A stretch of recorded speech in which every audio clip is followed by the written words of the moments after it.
Abakani, assalamu alaikum, brothers and sisters. I'm Lou House with William Greaves. Hi, Bill. Hi, Lou. And welcome to Black Journal. The nation of Islam is visited tonight, and the philosophy and workings of the Muslims are explored. Drummer Max Roach plays, his beautiful wife Abby Lincoln sings, and together they share with us some real soul feelings about their life and music. Let's dig it.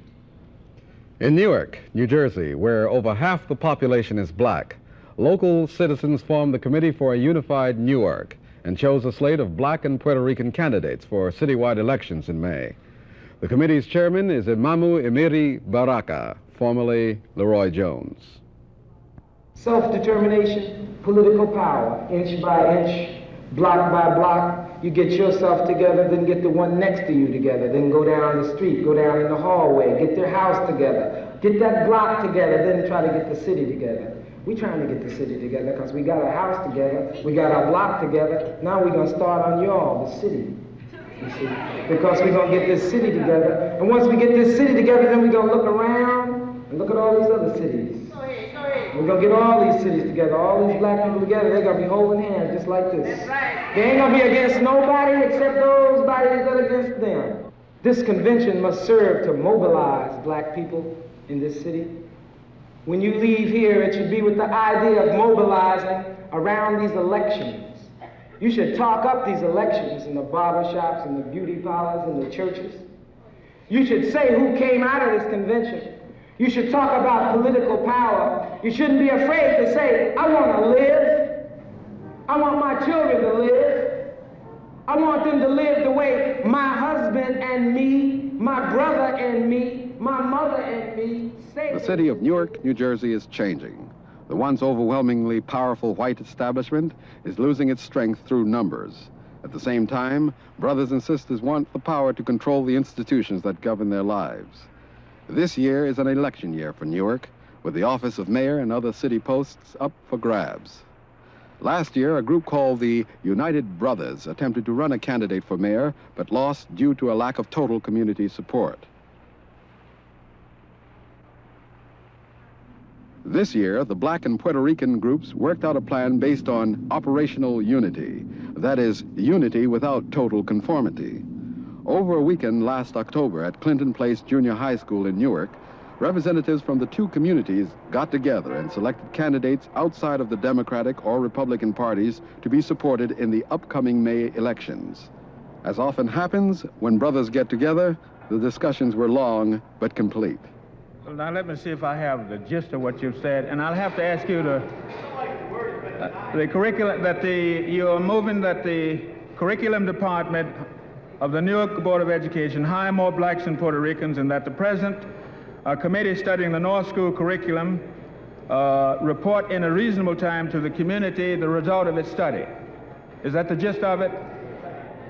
If there was any clarification on that amendment, I'll be very glad to take it up. You've heard the motion. Is there a second to it? There are 450 delegates here at the convention here today. Donald Tucker, a member of the convention organizing committee. In other words, there are two types of people who are here this evening. We have delegates who are the voting representatives and who will vote for the candidacy of the candidates and also the platform. And we have also community observers who come in and can participate in all workshops and who can contribute whatever they actually believe that will benefit the convention, but have no actual voting rights. The registration list in 1967 said that the voter registration population was 45% black, 45% white, and 10% Spanish-speaking in the city of Newark, New Jersey. All right, now that's approximately 2.5 years ago, and naturally the largest in-migration group in Newark has been the Puerto Rican community. So automatically we see that there has been a rise within the Puerto Rican community and naturally a rise within the black community. So based on the fact that we're both caught up into a city where we believe in a sense and know that we have an insensitive government, we're talking about a coalition based on the fact that we want to straighten out Newark in all areas. And this would be primarily a political coalition. Hilda Hidalgo, a Puerto Rican member of the convention organizing committee, talks about the coalition and the place of whites in it. From this convention, we will make coalitions or we will make partnership with anyone, polka dot or what, who believe in the things. But, you know, it has been said, okay, what about a poor white? The poor white is deserving of services. The poor white needs many of the things that black and Puerto Ricans need. But the poor white has a passport cards that black and Puerto Ricans don't have. And as a matter of fact, unfortunately, you see many poor whites don't really believe that they are as abused as they are. So that is very difficult, but we hope to really educate and establish that kind of dialogue. You see, Puerto Rican unity and black unity does not necessarily mean anti-whites. It means that we realize that as a people, we have to get together and we have to do our thing. I'm gonna make a charge to you now because I wish everybody in here would make some kind of oath that they were gonna go out and work in this convention. And gonna go out after this convention and work to see these candidates elected. That everybody in here, these many people could change the history of the world, all these people in here. Certainly you can change the history of this little town. If we can count on you people to push these candidates, we don't have no problem. We'll be here in May 1970, and we'll be giving a big old party.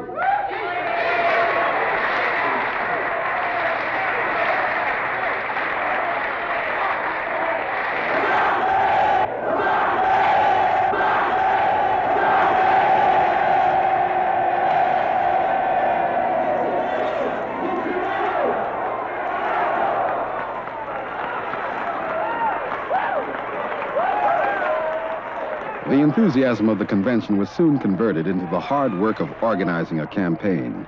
Kenneth Gibson, Food Town right now. Kenneth Gibson, Stevie Wonder at Food Town right now. Ken Gibson was elected as the convention's candidate for mayor.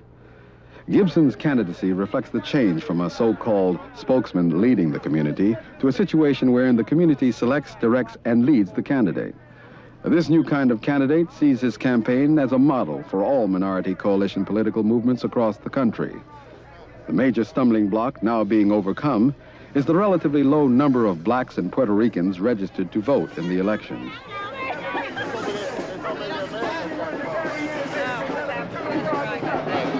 Watch out! Do the telephoning. Yeah. Georgia! So you see this as sort of this is a movement and a crusade in addition to a political campaign to get some real political power into the hands of the people. I'm definitely for it. I'm for people registering and voting. It's a necessity. Gaining power. So that's what it's all about, power. Gaining power, voting, registering. So many people just listen and don't do anything. I want people to start doing things. Action is important. Please, everybody get up and vote. This is where you do your thing. Everybody get up and vote. Well, I just started, but it's never too late. Why did you come? Why did you want to Because I want him in for office. I think he's the man to do the job. Because I believe that Ken Gibson's going to be some of the answers to the city's problems. You say some. You don't think he can solve them all? Well, he ain't Jesus. But I didn't go that time. That's all right. Register now, 40 days before the election. You'll be eligible, right. How about you, miss? You registered yet? Okay. Are you going inside the store?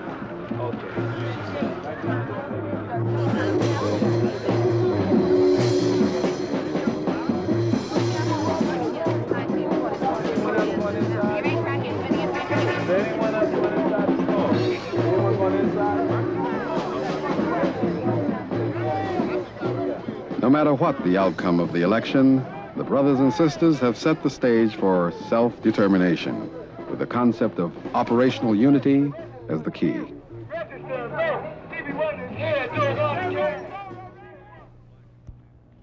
Among dozens of black entertainers involved in the New Ark campaign were drummer Max Roach and his wife, Abby Lincoln. There are few musicians who do not acknowledge Max's genius. His impact on African-American instrumental music is outstanding. A beautiful couple, Max Roach and Abby Lincoln.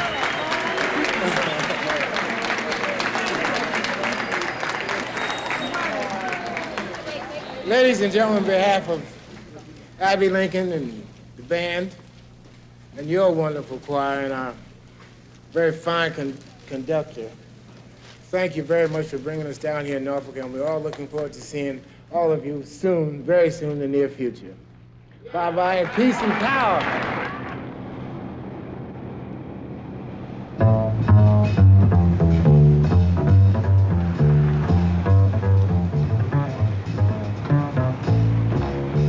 We were invited to Norfolk, Virginia to kick off the Norfolk State College 1970 concert series.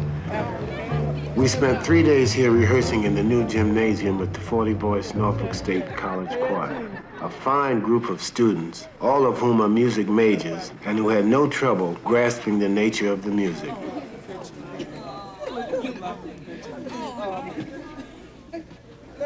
This beautiful young lady is very special to me. She's my wife, Abby Lincoln, the voice of our group.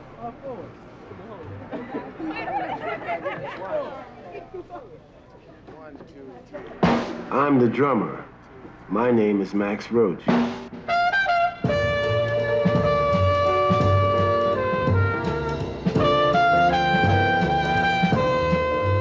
Our pianist, George Cables. Our very talented student director, Carl Haywood.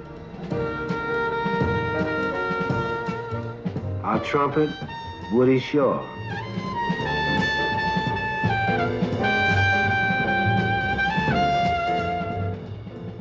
Our bassist, Reggie Workman. Gary Bartz is our saxophonist.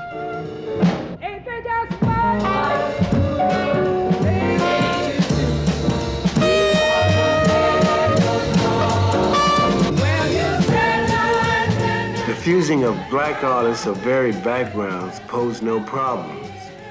We worked hard in the short amount of time we had to develop and learn as much from each other as possible before the concert. Ain't you got no sweet?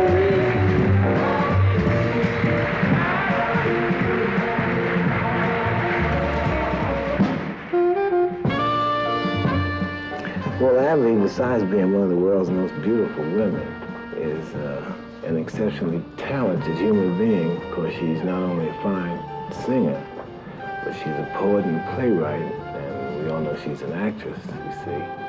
She has helped me a great deal to write more and to engage myself in the theater on a musical level, you see. Ain't you got no sweet love in you? My, how you carry on. Oh, ain't there just one good thing to do? Since I am a singer, I try to sing about life in such a way that makes people feel good. When I mean good, I mean a healthy kind of feeling, a positive kind of thing. So I really am interested in singing about those kind of things. For instance, I write love songs from woman to man. I sing about the beautiful man, because it makes me feel beautiful. I don't want to go on stage and tell people that my man is a drag, because they might think that I am, you know? And I'm not.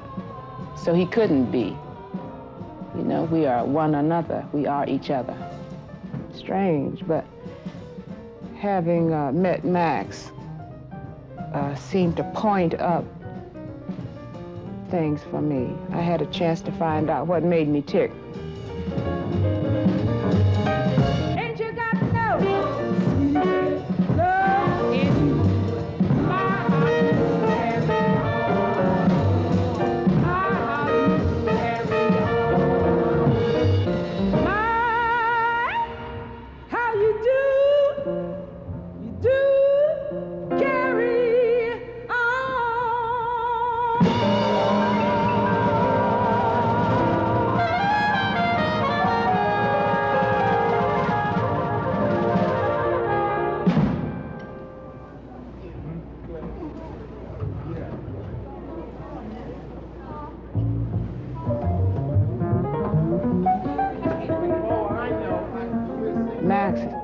has always been a man of great awareness. It's like knowing something about the geography of where you are, the emotional geography and the social geography of a place. Well, jazz is, to me, a nickname. To me, it's synonymous to nigger and things like that. That's not the proper name for African-American instrumental music. And it's just cut and dry like that. It never was a name that we as musicians gave to it. It was a name that just was given to it. So you're not a jazz musician? No, I'm an African-American musician, and that's the kind of music that I play. Or I attempt to play. The music that all the technique that I acquire, I try to apply it in the tradition of the people in the African-American instrumental tradition.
My instrument, I guess I'd say people like Chick Webb and Sidney Catlett, Joe Jones, who was Count Basie Joe, and people like that. They were my earlier influences, and all up to today where it's inspiring now for me to listen to people like Art Blakey and Elvin Jones and Tony Williams and people of that caliber who are making a great contribution to the art of Afro-American instrumental percussion playing.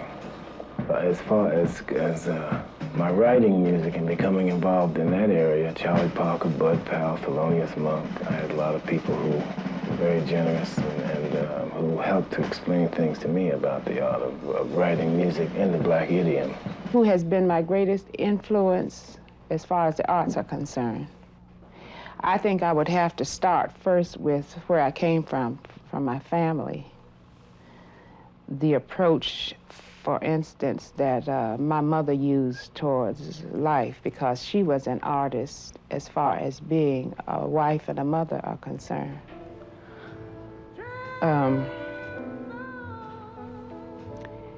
I didn't know I was going on the stage at this time, but I became fascinated with Billie Holiday at a very young age.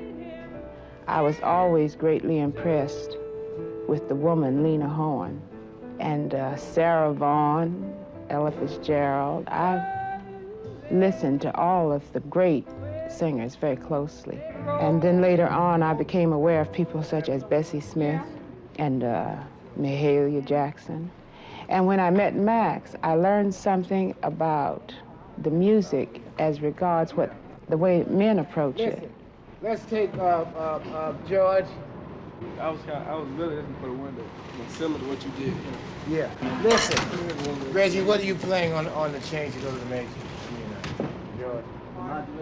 Y'all using E to A to F to G? What are you using? E minor to A minor? Yeah. E minor to A, it's the natural one. E minor to A minor to F. To, you know. Yeah. 3, 6, 4, 5. You want to take the last one? All right, this is the Made Him in the Tune. All right. All right, 2, 3, 4. When they laid him in the tomb, were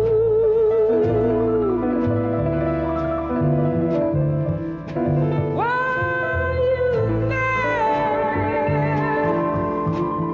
when they laid him in the tomb?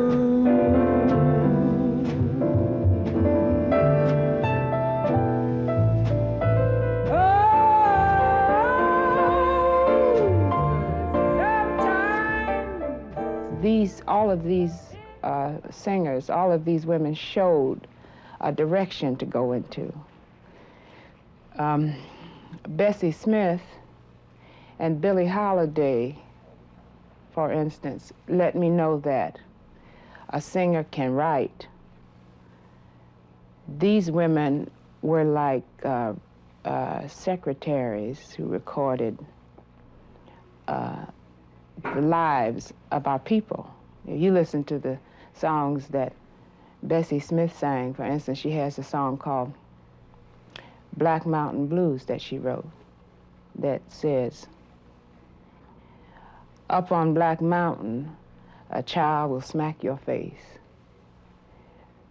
Babies crying for liquor, and all the birds sing bass. When they laid him in the tomb,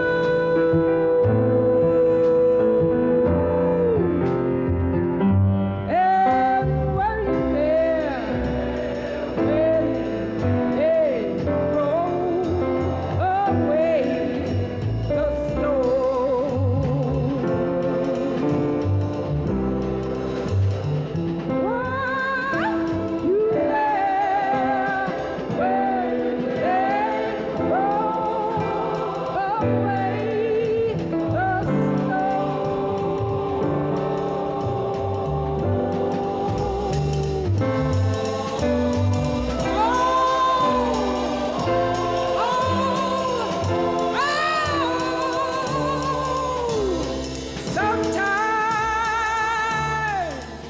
Well, the Creator made us all unique.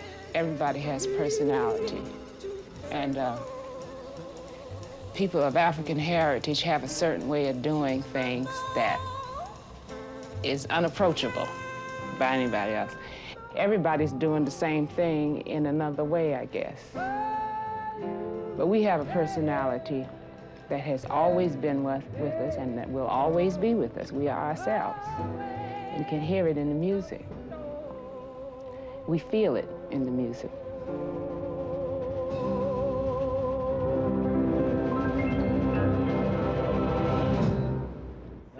What we have been doing now, I've become interested in writing musicals. It's like a magnet, you know. I'm drawn to doing things musically that are involved with total production and with the plight, quote unquote, of African-American instrumental music. The African-American instrumentalists whom we know of are some of the greatest composers that live today. And so I think one way of projecting this talent, this unique and original talent, is going to be for the musicians to come into the theater and be involved musically in the theater. And I should say a part of this is the artist has an obligation to himself, and he has an obligation to the times that he lives in. He should let people know what they are about, at least to help point a way for them, if that be at all possible. There's a land of milk and honey on the river they call the Nile, and every day is bright and sunny.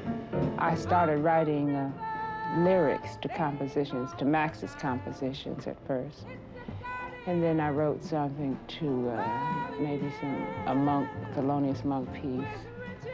something to John Coltrane's music? Well, for one thing, it's very therapeutic. The more you write about yourself, the more you're able to understand. Yes, beautiful, wonderful Africa. Someday I'm coming far to see that promised land. With days of sunshine and nights of a heavenly starlight, it's a paradise of sea and sky and sand. And they got some talking drums that tell some love and some laughter. They're telling of a new and a brighter day. I would think that one of an important step for the black artists to take, and it appears that some of us are beginning to take this step, is to engage ourselves in ownership of not only artistic properties, but physical properties. We're going to have to become not only the producers, which we've done so many years and been doing so long, but we're all going to have to supply the theaters, the clubs, the record companies, if you will. We're going to have to also assume the responsibility of ownership. Some of it can be done maybe through a cooperative effort of people in the theater, musicians, actors, people who are writers, in order for us to survive and also to so that we can do exactly what we want to do in the arts. You know, sometimes what happens, we disregard the one, so you're gonna have to keep a definite one in your mind. Because occasionally we do disregard one. We go over the bar line with an accent. So our one may sound like it's on the second or third or fourth beat. So what you're doing, you'll just have to just say bang, according to tempo. Let's go from a daddle do do do do do do day day day day one bang. It is with great pleasure that I present to you Mr. Max Roach.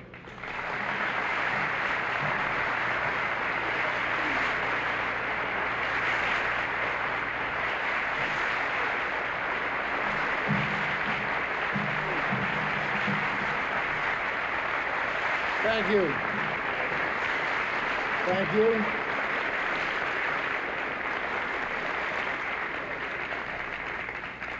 Thank you very much. I just want to, before we start the program, to just explain that first piece. It says triptych there, prayer, protest, and peace. It's an excerpt from our Freedom Now suite. And this is a duet featuring Abby Lincoln, the voice, and yours truly, drums. Abby?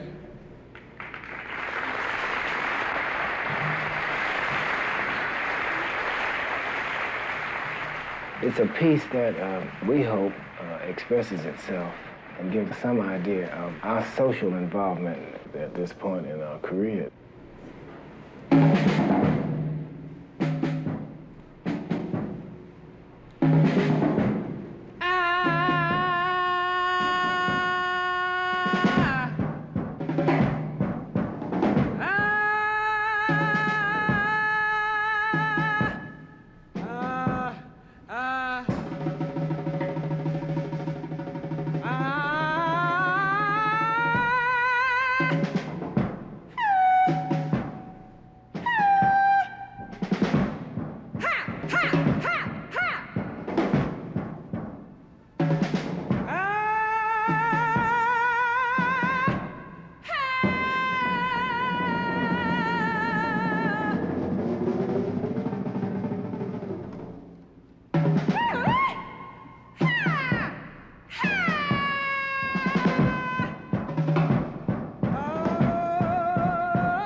It's improvisation in one of its most pure forms, on a dramatic attitude rather than any set key or scale, because it was composed as a dramatic piece as well as a musical piece.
The prayer is a prayer of preparation. The protest is a total commitment of self. The peace is the pause before we start the cycle again.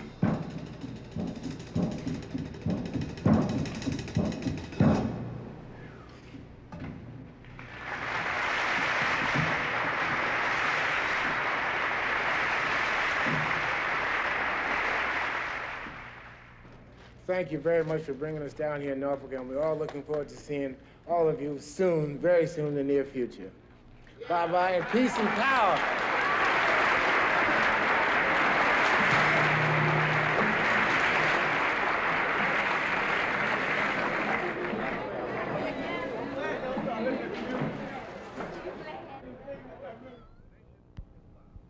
The nation of Islam is seeking to develop economic independence.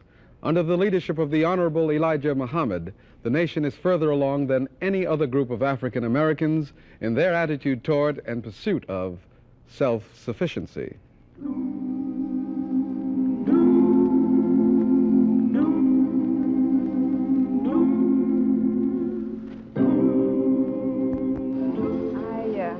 I had been looking for answers to questions in life all of my life, and I had never received any answers that I thought were valid or truthful. I could find so many discrepancies in Christianity. And my father being a minister and me being right in the seat of Christianity let me know that the way the church was, that wasn't the answer. I was looking, seeking, you know, I was planning even to go to Africa. I was making arrangements in New York to go to Africa to teach or to, you know, just get back to black or get around black or learn more about myself. And in the process met someone who had heard some teaching. And the things that he was saying were so different. I'd never heard them before. And so I, you know, almost begged, take me to hear what you heard. I want to hear from myself. So I went to Muhammad's Mosque in New York and knew immediately that this is what I had been looking for. Thank you very much. Good afternoon. Good afternoon, sir. This is Muhammad is the most informative newspaper ever printed. Here you are, my brother. Stick your paper in there. It's only 15 cents, brother. One small nickel and a dime for your own. Pardon me, brother. You had a dish of Muhammad Speaks? Muhammad Speaks. I got that one, baby. Give me a quarter or something, brother. Assalamu alaikum. Muhammad Speaks newspaper, my brother. Here's the 3 edition of your paper. Muhammad Speaks, good brother. Here's the black paper for every black man, woman, and child. The brothers on the street selling their newspapers are the most obvious form of Muslim economic activity, but certainly not the only one. Their interests are on many levels, and in almost every black community, there is a mosque in some form of Muslim establishment.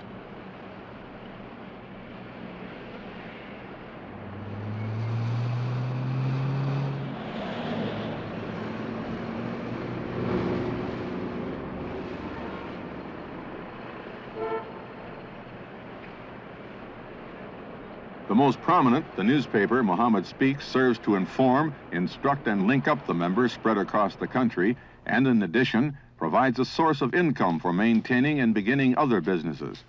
At the recently acquired headquarters in Chicago, newspaper editor John Woodford describes the focus of the first weekly national black paper. We focus on all news affecting black people whom we consider to be every people in the, so-called third world. The shade differentiations, black, brown, red, yellow, we ignore, since the whites ignore this kind of differentiation among them.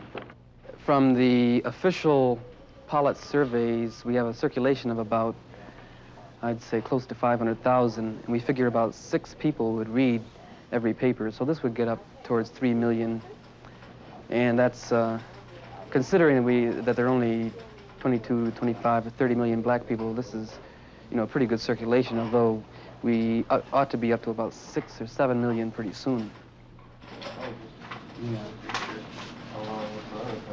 Now, I wanted to get this referendum, a black referendum for the war in Vietnam. That's Simmons' article. So that'd be a byline, and that should go up as close to the front as possible. Let's see. Then for page 15. Oh yeah, contract buyers. Now there's some pictures. Hassan Sharif has pictures. And do we have anything on Nigeria? When people can't disprove the fact that we print the truth about certain matters, they usually tend to try to dismiss what we say by saying it's a bunch of religious fanatics taking positions out of dogma and so forth. They did this with Nigeria, they do it with population control, and this is an effort on their part to avoid the real issues we bring up. We are never told by anyone to take any position on a matter. All we're told by Mr. Muhammad is to go out and find out what's happening and print the truth. In other words, he's confident that if we do this, regardless of our own religious or lack of religious beliefs, I mean, I'm not a Christian, but I'm not formally in any religious group, but the fact that he would let me be the editor shows that he's mainly interested in the news. The news written in the editorial department by a basic staff of 8 with correspondents around the world goes to the composing room. Equipped with the latest computers for setting type and other modern machinery, the entire cost came to over $250,000.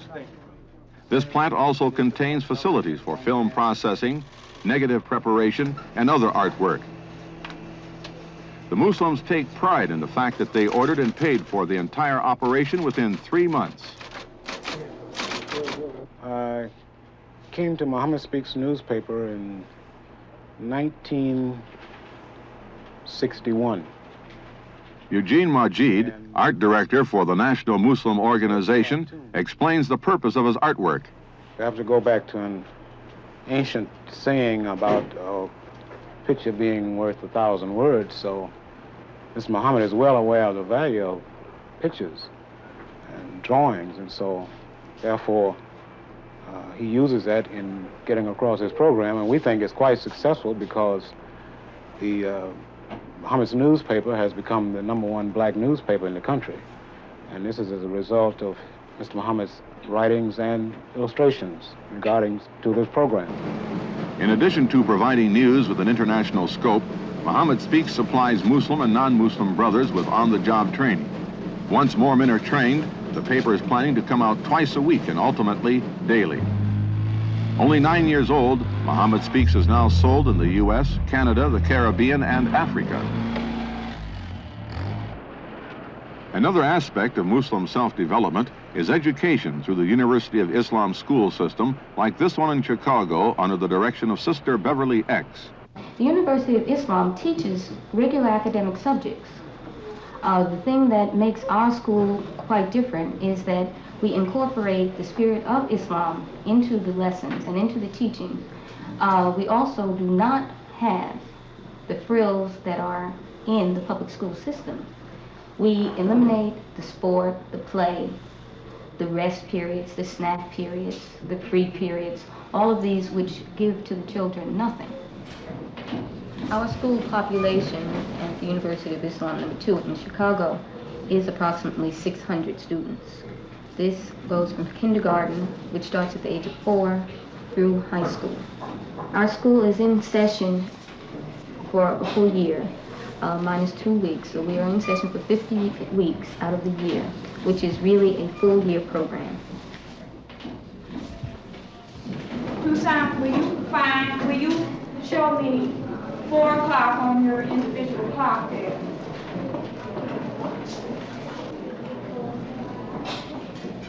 And the rest of you, show me that you can tell when it's 4 o'clock also. Okay, then, so if we would move our little hand to 8. Now, what is the hour? 8 o'clock. It's 8 o'clock. Tucson, can you tell me what time it is now? School starts in the morning for the brothers at 8 o'clock, and they start their school day with a religion session in Islam. There is a separate education for the sisters. They are taught the same academic subjects, but they do go to school after the brothers are dismissed. They go to school from 11:30 to 2:30. One of the things I would like to say is that of the black teachers that are complaining so strongly about improper education and lack of quality education in the white man's schools, they are the ones that are doing the teaching. The black teachers are the ones that are doing the teaching, and that they should take it as a responsibility upon themselves to make sure that the black children get the best education. If they can't do it, we know that the University of Islam can. National Secretary John Ali. Well, it is a desire and plan of Mr. Muhammad to make us completely self-sufficient, like other people are. Because the only way you can be independent, you have to be self-sufficient. As he says in good language that we all can understand, we have to take our stomachs out of the white man's kitchen. And so this is one of the significant things about Mr. Muhammad followers. We support ourselves. I mean, in the black community, there are very few or nothing that's supported by the black community, because we have not been trained to support ourselves. We support every other activities of ourselves. But the followers of Mr. Muhammad, we have supported ourselves, and that's why we're able to maintain our own private schools. We have our own farms. We have our own newspaper plant. We have our own bakeries and other things, because we do these things ourselves.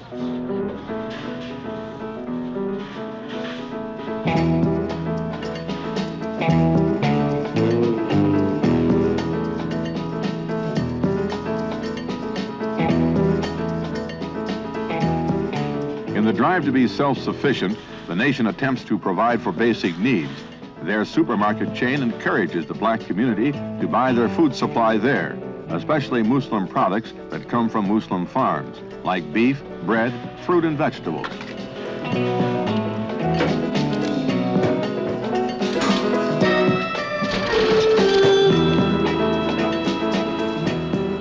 The bakeries across the nation range from a personal kitchen to large establishments that produce cakes, cookies, and pies, and of course, the famous Muslim bean pie.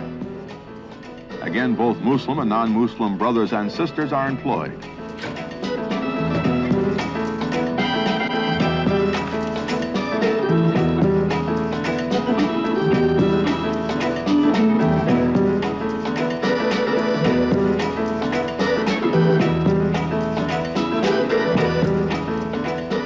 farms in Michigan, Alabama, and Georgia, beef is transported by the Muslims' own trucking service, processed in their plant in Chicago, and delivered to be sold in their various stores.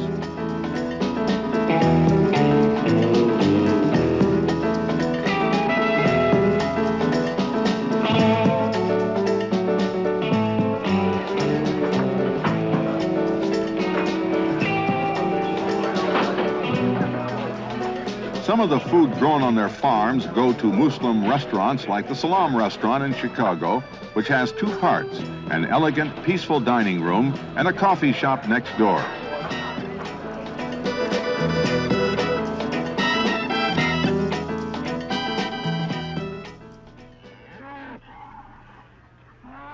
The basis of the Nation of Islam's program centers around land to supply basic needs.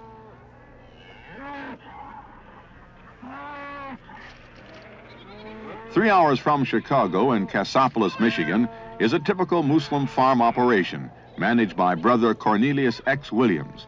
His involvement with this farm project goes back to the very beginning. We started about 3 years ago, shortly after I'd heard teaching in South Bend, and I was interviewed by the messenger, and he was talking about he wanted to get a farm started for the Muslims. And I had several interviews with him, and he explained what he wanted and how he wanted it set up, how he wanted to go about it. And then we started to purchase land in this area. The nation owns it's right at 1,000 acres here now. Well, it was nothing but opposition. Everybody was all shook up.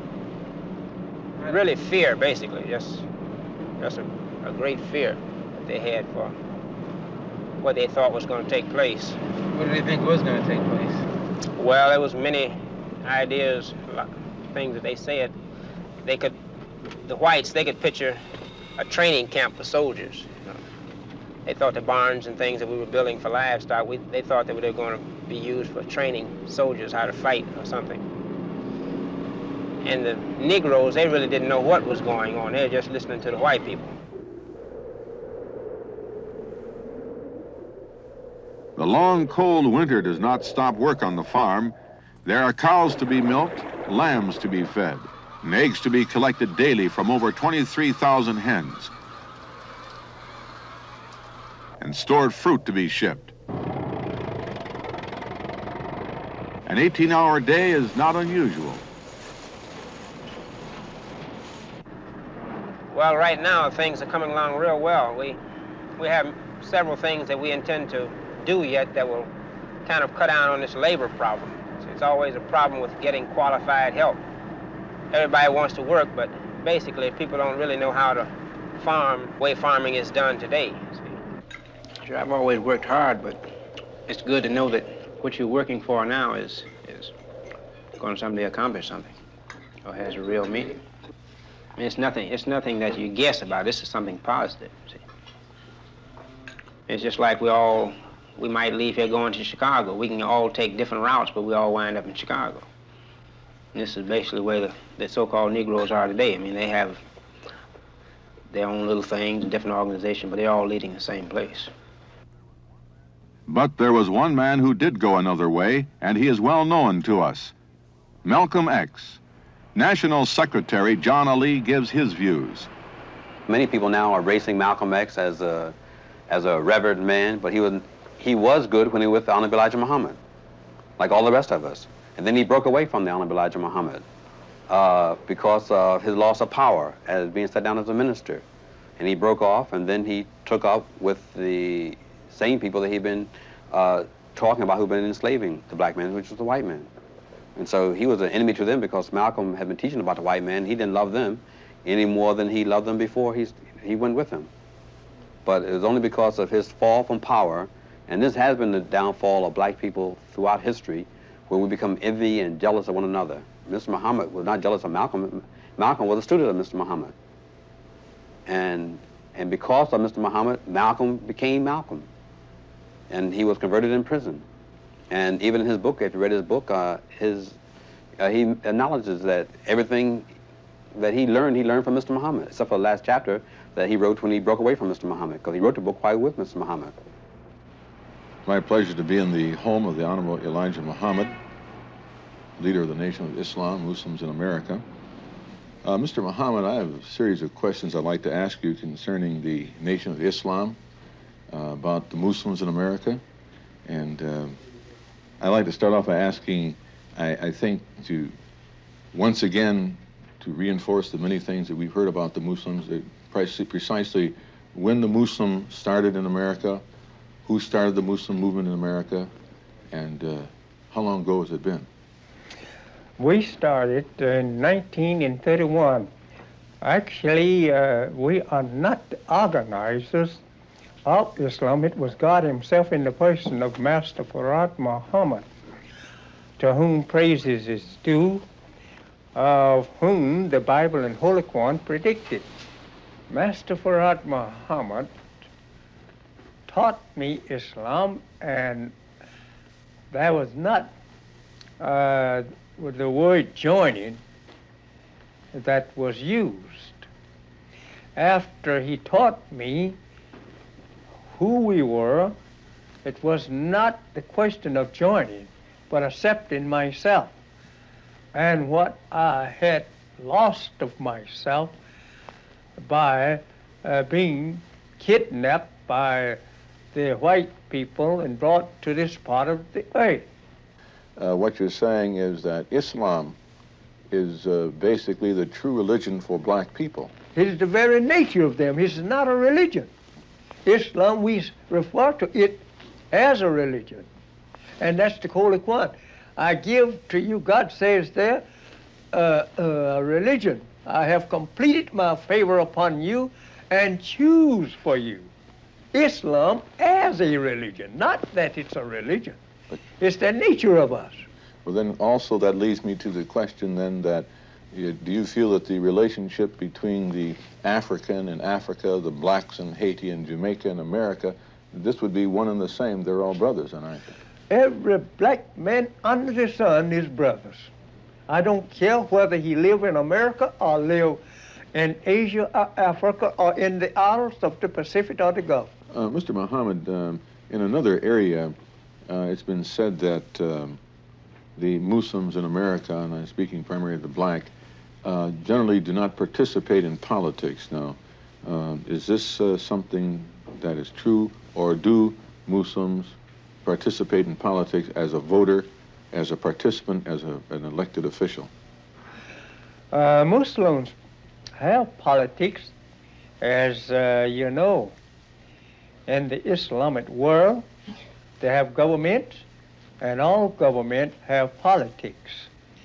But the politics of the Muslims is different from the white people's politics. In a way, they base their politics on the Quran, the law.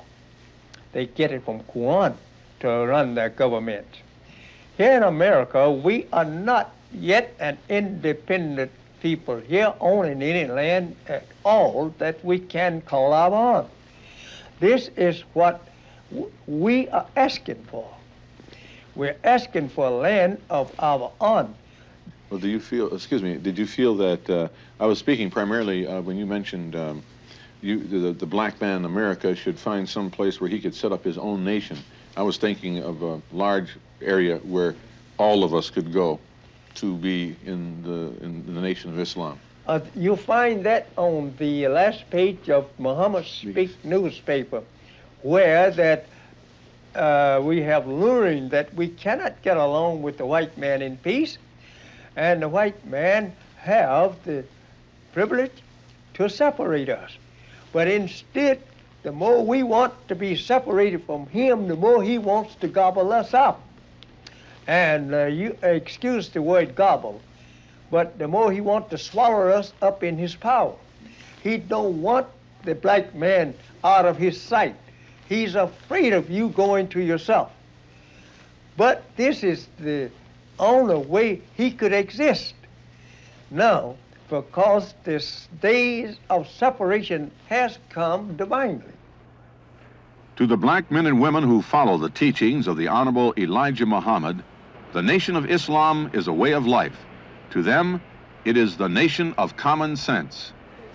Mr. Muhammad speaks me in the face. Take Muhammad speak. Muhammad speak. Be out, my brother. Purchase the 6th edition. Muhammad speaks newspaper. Get a hold of yours today. It's yours today, brother. Muhammad speaks.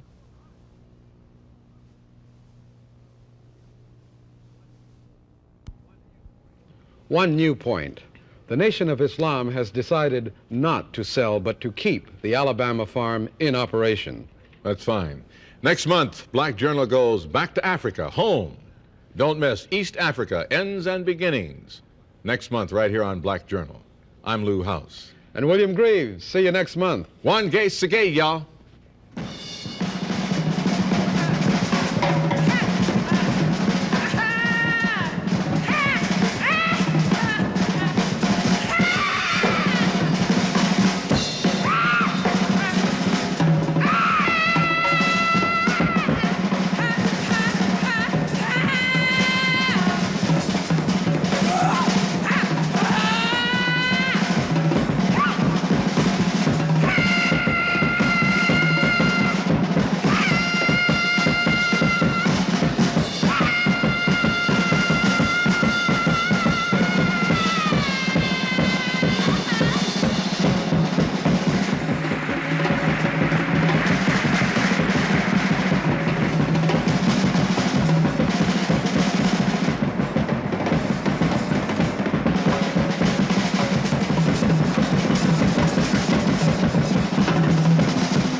This is NET, the Public Television Network.